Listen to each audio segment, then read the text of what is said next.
Hello everyone. Civil disobedience movement that began with the Dandi March when the salt tax was violated at many places, and this was the symbol, this was the beginning of the civil disobedience. That is, Indians were not only, they will not cooperate with the Britishers in any way, they will also break the colonial laws. As in the previous lecture we have seen that the salt law was broken, and Gandhiji told his followers, and all over India people were asked to violate the laws. As a result, there was lots of agitation in the country. At many places people violated the laws, people began to boycott the foreign goods. I told you, although the movement had many features of the non-cooperation movement also, but a remarkable feature of the movement was that there was violation of laws as well as participation of women. Since the Dandi March, many women came with Gandhi when he reached to Dandi, the sea coast in Gujarat. As a result, when there was agitation, it was British policy of repression, reform, division. Whenever there was any agitation, Britishers used to repress the Indians. After lots of repression, they used to give certain reforms which were just an eyewash. And the reforms were given in such a way that Indians get divided. So repression, reform, division, this was the policy of the Britishers throughout in India. So in Peshawar, when Khan Abdul Ghaffar Khan was arrested, people came on streets and there was lots of agitation. People attacked on the police posts, they attacked on the government buildings, post and telegraph was broken, it was disrupted. And in April 1930, even Gandhi himself was arrested, and crowd came to Sholapur, people of Sholapur came on streets. People faced armored cars and they asked the British police to put them in jail. It is said that more than 1 lakh people were in jail. So the movement showed lots of momentum. As if we compare it with the non-cooperation movement, it showed lots of momentum among the people.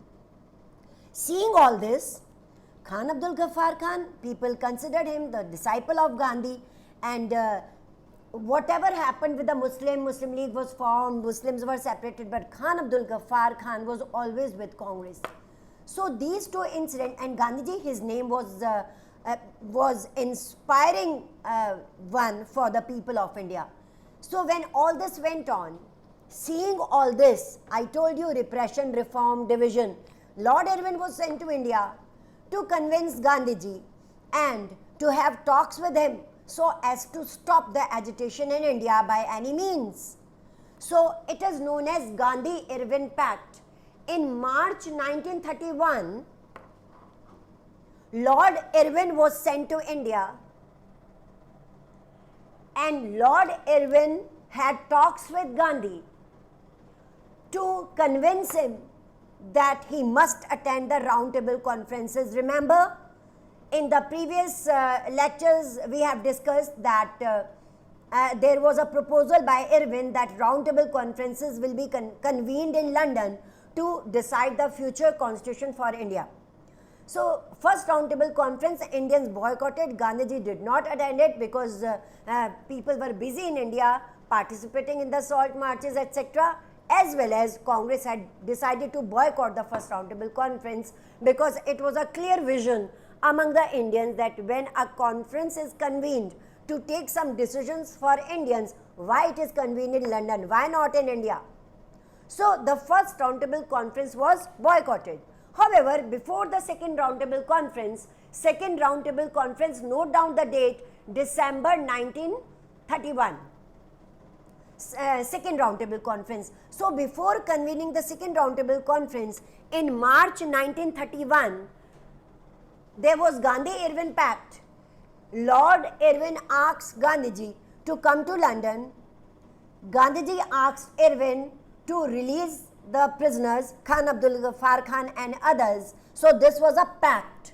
This is very well known as Gandhi-Irwin Pact in history. 3 marks topic in your board examination, and date for 1 mark questions. So very important. See NCERT page numbers 63, 64, 65. You will get all these points. So according to Gandhi-Irwin Pact in 1931, when the movement was on its peak, December 1931, Gandhiji went to London and the movement was called off. When Gandhiji went to London, he went with Ambedkar, B.R. Ambedkar. Their negotiations broke down. No demand of Gandhiji was heard. Gandhi had a clash with Ambedkar on the question of communal electorate for the Dalits. He had a clash with Ambedkar, and British government was ready to accept the demand of Ambedkar by providing communal rights to the Dalits. We will discuss about the communal rights in the next lecture, because here if we discuss communal rights, your topic will be disrupted in between. So second round table conference also failed because nothing came out, no demand of Gandhi was heard. He came back disappointed with great apprehension. Gandhiji came back, and when he came back to India, he saw a new cycle of repression by the Britishers in India. Khan Abdul Ghaffar Khan and all the important leaders including Pandit Jawaharlal Nehru was in jail. Moreover, Congress was declared as an illegal body. A number of restrictions were imposed on the movements, on the processions, on the even meetings of the Congress. Seeing all this, Mahatma Gandhi was very much disappointed and he wanted to revive the civil disobedience movement.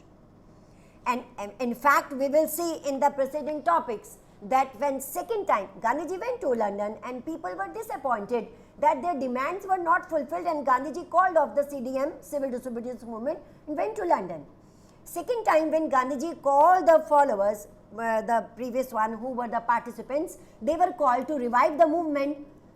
The movement could crawl up to 1934. It could crawl means it lost its momentum, because the same zeal and enthusiasm was not there among the Indians second time. So the movement could crawl. It could go on only up to 1934 and then it collapsed. Now we will discuss how participants saw the movement, and we will take up the categories one by one, and we will also discuss that why they withdrew. Just now I told you that second time that enthusiasm was not there between the people for the movement. So now we will look into the topic that how participants saw the movement, and the first participant we will discuss about is about peasants. Yes, rich peasants and poor peasants make two categories when you get this question of 5 marks in your board examination. Explain the role of the peasants in the civil disobedience movement. Divide your answer into 2 parts. Here you will gain marks, rich peasants and poor peasants, because their demands were different by this time. Now come to the rich peasants. 1 mark question. Who were these rich peasants who came to support Gandhiji in the civil disobedience movement? So they were Pattedars of Gujarat and Jats of Uttar Pradesh. Your map work. Gujarat and Uttar Pradesh. Gujarat you have done previously also, and Uttar Pradesh. The Pattedars of Gujarat, commercial farmers, they had long pattas, they had long estates with them, and they were commercial farmers. And Jats of Uttar Pradesh, we know that they were commercial farmers and they grew large scale wheat after the warriors, that they will sell this wheat in the market and they will earn good profit. And you also know that the commercial farmers, they depend on loan, they take loan from the banks and from the other sources, and then they do cropping, and the whole thing is dependent on the selling of the production. But it was a depression year. We have discussed it earlier also, that after the First World War there was economic depression, their crops were not sold, and when the crops were not sold, you know what was done in India? The prices of wheat were reduced to 50%, 50%, half. Because if wheat is not sold, it will be perished. So 50% prices fell down. Who suffered? Commercial farmers. Who was enjoying? Middle class, because they could purchase lots of wheat and they could store it for future. But the commercial farmers were in turmoil. They had no money, and British government was asking them to pay revenue. So when Gandhiji launched the civil disobedience movement, large scale commercial farmers, rich peasants, they supported Gandhiji, and they even brought the reluctant members. Reluctant members means those rich peasants who were not ready to support Gandhiji. Even they were convinced by some of the peasants, and they were brought to the arena of the civil disobedience movement.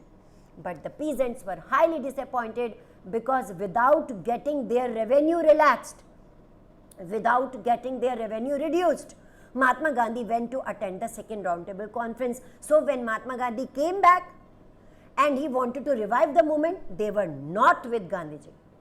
Similarly, the poor peasants, they were not only interested to lower down the revenue demand, but they were also hard hit by the hunger, poverty. They had no money, they had no work. High rent was charged by the landlords on whose land they worked. So they were also not happy, and they thought that if they support Gandhiji, they will be free from paying the revenue, or the revenue demand would be reduced. But they were highly disappointed when Gandhiji went to London and without getting their demands rectified, because they were the peasants, they wanted that immediately their revenue demand should be reduced, because they had paid whatever, even the jewelry, whatever they had kept for their future, they had sold it and they had given it to the Britishers. And I told you that during these years of economic crisis, which was the thing that recovered the Britishers? That was Indian gold and Indian silver.